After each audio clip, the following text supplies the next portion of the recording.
रोशनियों के शहर कराची से ट्रिपलिंग के शानदार मुकाबलों का इनेकाद किया गया। मज़ीद हमारे स्पोर्ट्स रिपोर्टर मोहम्मद रेहान की इस रिपोर्ट में।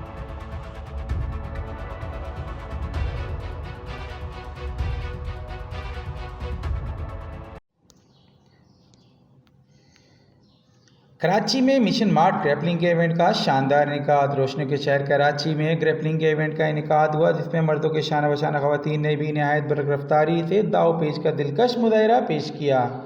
इवेंट में मजमूई तौर पर 7 फाइट्स हुई, जिसमें से 4 का नतीजा अखज़ और 3 बराबरी की बुनियाद पर इख्तिताम पजीर। ज़ैनुल आबिदीन, मोहम्मद अफजल, इमामा सिद्दीकी और जाकिर अब्बासी जीतने वालों में शामिल। इवेंट के चीफ ऑर्गेनाइज़र नदीम अख्तर के मुताबिक पाकिस्तान में ग्रैपलिंग का बेपनाह टैलेंट मौजूद, जिसे मुसलसल फ़रोग देकर परवान चढ़ाने में ये इवेंट कलीदी किरदार अदा करता है। और ऑर्गेनाइजिंग सेक्रेटरी नदीम अख्तर और उवैस शाह का कहना था ये इवेंट मुस्तकबिल में भी जारी रहेगा। आज इस कैच में मर्दों के साथ ख़वातीन भी भरपूर अंदाज में शिरकत कर रही हैं, जो कि एक मुस्बत अमल है। इस मौके पर सईद आलम, रहीम पटेला, रिजवान ज़ुबैरी, नदीम खान, SM नासिर अली, रेहान अकरम और लईक शामिल थे।